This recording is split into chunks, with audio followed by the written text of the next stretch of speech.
জয় মা বগলামুখী দেবীর জয়। নমস্কার দর্শক বৃন্দ, আমি সোমনাথ চ্যাটার্জি আর আপনারা উপস্থিত হয়েছেন আপনাদের প্রিয় চ্যানেল তন্ত্রবিজ্ঞানে। বিশ্বাস করি মা বগলার আশীর্বাদে আপনারা সকলেই খুব ভালো আছেন এবং অবশ্যই করে আপনারা আপনাদের সামর্থ্য অনুযায়ী অন্যদেরও ভালো রাখার সম্পূর্ণ চেষ্টা করেছেন। তো আজকে যে বিষয়টা নিয়ে আমি এই ভিডিওটা করতে এসেছি সেটা হচ্ছে, দেখুন, এটা একটা ভয়ঙ্কর রকমের কালা জাদুর প্রয়োগ। এখানে না তো কোনো মন্ত্রের দরকার, না তো কোনো কিছুর দরকার, আপনাকে কোনো সাধনা করতে হবে না, কোনো বস্ত্র ধারণ করতে হবে না, কোনো মালা ধূপ বাতি হেনা তেনা কোনো কিছুর প্রয়োজন নেই। বাস একটা ছোট কাজ করতে হবে, যেই কাজটার মাধ্যমে আপনি আপনার প্রেমিক বা প্রেমিকা বা আপনার স্ত্রী বা আপনার স্বামী বা যে কাউকে, আপনার যাকে মনে হয় তাকে আপনি আপনার বশীভূত করে রাখতে পারবেন শুধুমাত্র একটা ক্রিয়ার মাধ্যমে। যেই ক্রিয়াটা হচ্ছে, তাকে আপনাকে কিছু গিফট দিতে হবে, ঠিক আছে? সেই গিফটটাও কিন্তু আবার আপনি আজকে চাইলে আজকেই দিতে পারবেন এরকম হবে না। আপনাকে আজকে সেট করে নিতে হবে যে আমি তাকে একটা কিছু গিফট দেবো। সাপোজ করুন একটা রূপোর আংটি গিফট দেবো কি সোনার কিছু একটা গিফট দেবো। এটা আপনাকে ফার্স্টে মাথায় রাখতে হবে। এই মাথায় রাখার পরে ওই গিফটটা আপনাকে কিনতে হবে। যে কোনো দিন আপনি এই কাজটা করতে পারেন, কোথাও কোনো অসুবিধা নেই এবং যে কোনো সময় করতে পারেন। ওই গিফটটাকে কিনে নিয়ে চলে আসবেন। খেয়াল রাখবেন সেটা যেন ধাতুর হয়, এরকম রূপো বা সোনা এরকম কোনো কিছু হয়।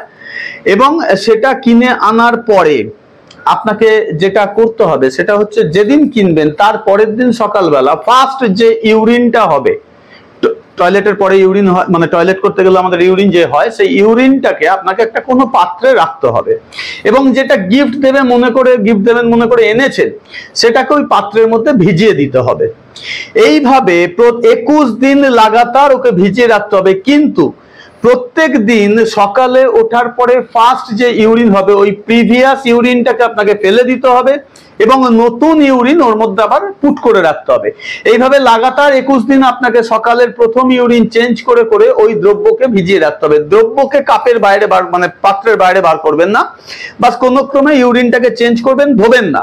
ওইভাবেই ওর উপরে ইউরিন চড়তেই থাকবে।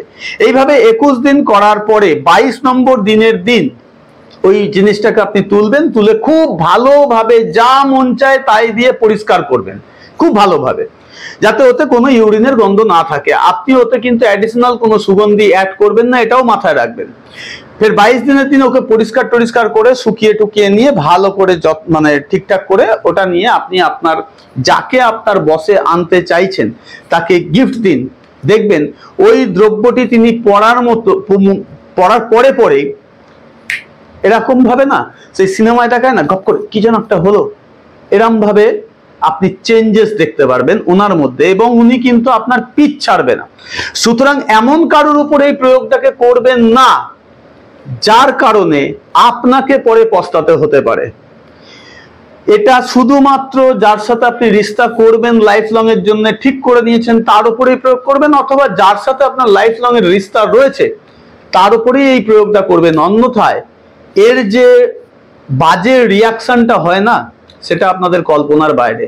এটা বহু পরীক্ষিত এবং এটা একটা আমার তুরুপের তাস ছিল, আমি চট করে হাতছাড়া করতাম না, আজ করলাম। কারণ অনেকেরই অনেক রকম সমস্যার সৃষ্টি হচ্ছে, সেই জন্য তারা যাতে এর থেকে বেরিয়ে আসতে পারেন খুব শীঘ্রই, তাই এটা করলাম। করে দেখুন, অবশ্যই আপনারা এর ফল পাবেন এবং আমাকে নিচে কমেন্টে জানাবেন যে ধন্যবাদ ধন্যবাদ ধন্যবাদ। আজকের বেশি আর কিছু না, আবার কোনো একটা নতুন এই ধরনের আপনাদের উপকারে লাগে ভিডিও নিয়ে উপস্থিত হব। ততক্ষণের জন্য নমস্কার।